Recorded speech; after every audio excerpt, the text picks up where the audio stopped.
টাকা নিত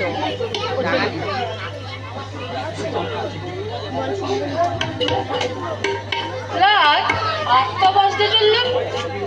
ছেলেটা সেই সন্ধ্যাবেলা পড়তে গেছে, কোনো আসছে না কেন?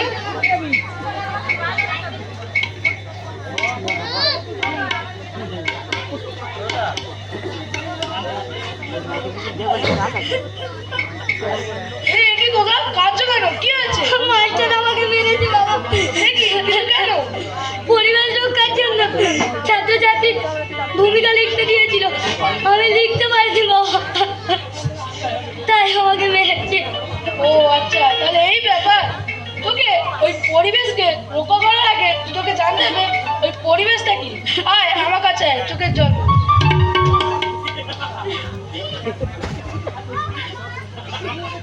তাহলে শোনো, আমাদের চারপাশে যা কিছু আছে সব কিছু নিয়ে আমরা পরিবেশ, মাটি, আকাশ, বায়ু, জল, সবকিছু আমাদের পরিবেশের মধ্যেই পড়ে। তাহলে বাবা আমরা পরিবেশকে রক্ষা করব কিভাবে? তাহলে শোনো, আমাদের নিজেদের ইচ্ছা মতো গাছপালা কেটে ফেলছি, অতিরিক্ত সার ও কীটনাশক ব্যবহার করার কারণে ওই মাটির গুণমান নষ্ট হয়ে যাচ্ছে, কলকারখানার দূষিত জল ওই নদীতে ফেলছি ও যানবাহনের ধোঁয়া বায়ু দূষণ করছে।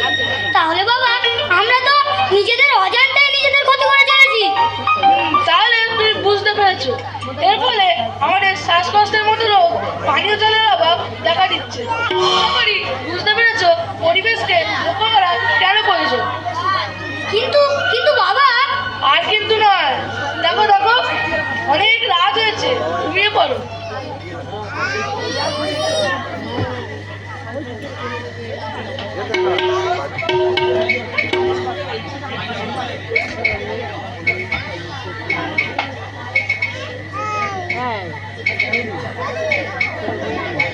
মাঝে মাঝে নামে না